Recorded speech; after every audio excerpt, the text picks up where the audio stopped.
राधे राधे आप सभी भक्तों को अजय एकादशी की आप सभी भक्तों को हार्दिक शुभकामनाएं। मैं दासी तेरे नाम की आज आपको अजय एकादशी व्रत कथा सुनाने जा रही हूँ। कुंती पुत्र युधिष्ठिर बोले कि हे जनार्दन, आप मुझे भादों की कृष्ण पक्ष की एकादशी के बारे में बतलाइए। उस एकादशी का नाम तथा उसकी विधि क्या है, सो विस्तार पूर्वक कहिए। श्री कृष्ण भगवान बोले, हे युधिष्ठिर, भाद्रपद की कृष्ण पक्ष की एकादशी को अजा कहते हैं। जो मनुष्य इस दिन भगवान की भक्ति पूर्वक पूजा करते हैं, व्रत करते हैं और उनके समस्त पाप नष्ट हो जाते हैं। इस लोक और परलोक में सहायता करने वाली इस एकादशी व्रत के समान विश्व में दूसरी एकादशी नहीं है। इस एकादशी की कथा इस प्रकार है। प्राचीन काल में एक चक्रवर्ती राजा हरिश्चंद्र राज्य करता था।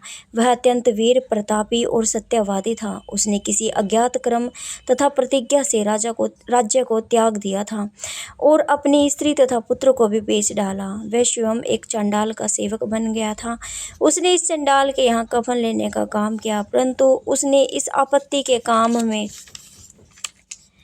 सत्य को न छोड़ा। जब इस प्रकार रहते हुए उनको बहुत वर्ष व्यतीत हो गए तो उसने अपने इस नीच क्रम पर बड़ा दुख हुआ और इससे मुक्त होने का उपाय खोजने लगा। वह उस जगह सदैव इसी चिंता में लगा रहता कि मैं क्या करूं। एक समय जबकि वह चिंता कर रहा था, गौतम ऋषि वहां आए। राजा ने उन्हें देखकर प्रणाम किया और अपने दुख की कथा सुनाने लगे। महर्षि गौतम राजा के दुख से पूर्ण वाक्य को सुनकर अत्यंत दुखी हुए और राजा से बोले, हे राजन, भादों के कृष्ण पक्ष में अजय एकादशी होती है। तुम इस एकादशी का विधि पूर्वक व्रत करो तथा रात्रि जागरण करो, इससे तुम्हारे समस्त पाप नष्ट हो जाएंगे। गौतम ऋषि राजा से इस प्रकार कहकर अंतर्ध्यान हो गए। हे राजन, यह सब अजा एकादशी के व्रत का ही प्रभाव था।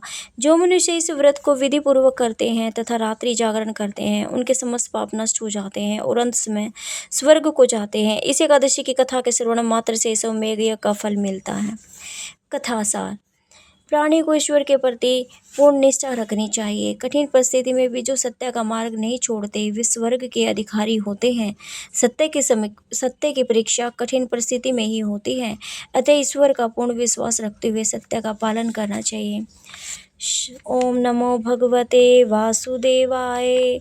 श्री कृष्णाय वासुदेवाय। हरे परमात्मने प्रणतक्लेशनाशाय गोविंदाय नमो नमः।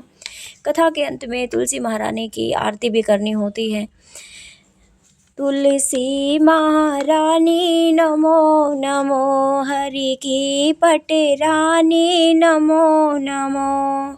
बन तुलसी पूरन तप कियो, शालग्राम माँ पटरानी नमो नमो।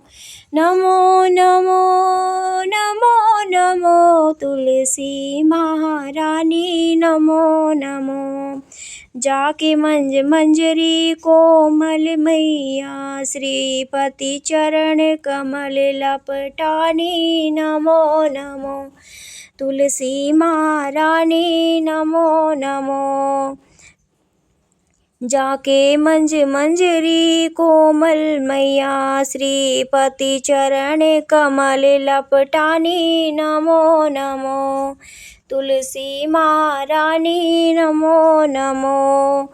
धूप दीप नैवेद्य आरती, पुष्पन की बरसानी नमो नमो। हे आदि भवानी नमो नमो।